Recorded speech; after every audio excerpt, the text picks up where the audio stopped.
Now, these cards were not available all together. You had to pick them up separately. Hello, fellow Ozians, and welcome to the channel.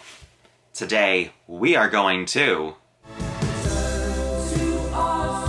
with these Return to Oz story cards.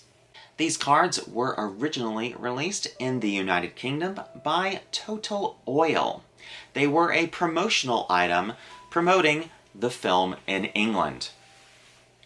There are 25 cards in this set, and each of them features a still from the movie on the front, and on the back, a little description of the scene. Each of the cards are numbered. When I first got these cards, I was really excited to see all of the different pictures that were here, especially some of the ones that you just don't typically see circulating around, and that really neat shot of Dorothy looking into Cabinet 31. Always really liked that card. Now, these cards were not available all together. You had to pick them up separately. There is a little reminder on the bottom of each card that says that if you already have this card, place it back into the box that you found it. One of the other things that I really love about these cards is that Art Nouveau border that you see around each of them on the front and a different design on the back. Super duper cool and fancy.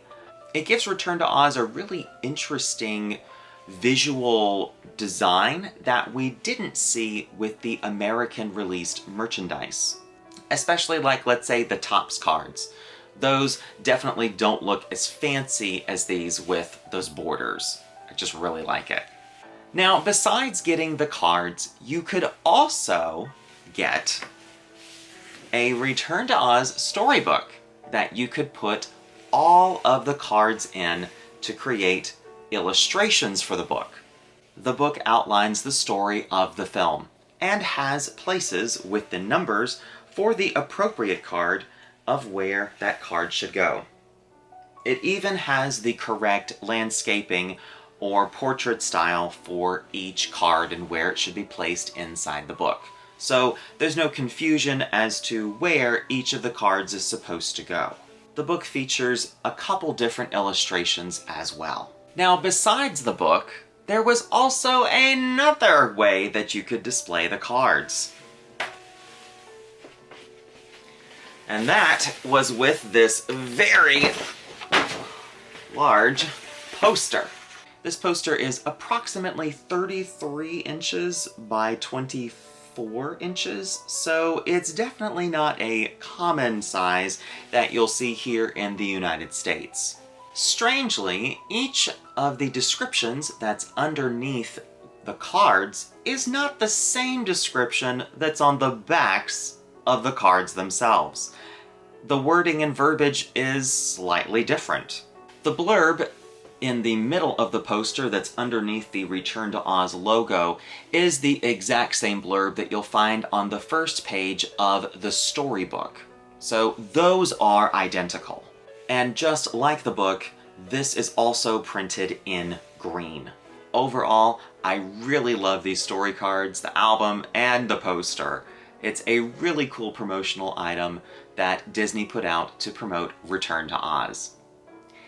Now, if you wanted to add these to your collection, how much should you expect to pay for each of them?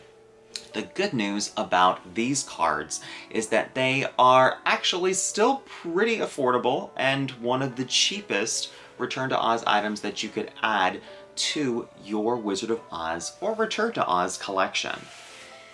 The album you could easily pick up for under $20, and the cards you could also pick up a full set for either $10 to $20. So you're not going to be spending that much money to be able to get at least those two pieces into your collection.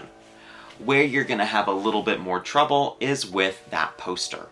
It is definitely one of the more elusive pieces of British Return to Oz memorabilia. It took me quite a while to acquire one.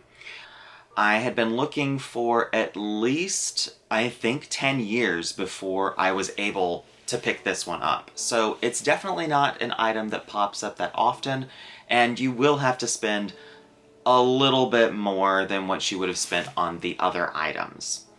I picked up mine for I think around $50, so it's still not crazily out of priced like other Return to Oz items, but it's definitely not as common. Do you have these Return to Oz cards in your collection? Or maybe you have one of the other sets in your collection? Let's have a discussion down in the comments section.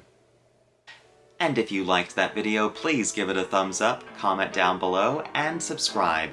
New videos are posted every 2 weeks on the 15th and last day of each month. And if that doesn't satisfy your appetite for Oz, follow the link in the description to ozclub.org and join the International Wizard of Oz Club. Until next time, bye y'all.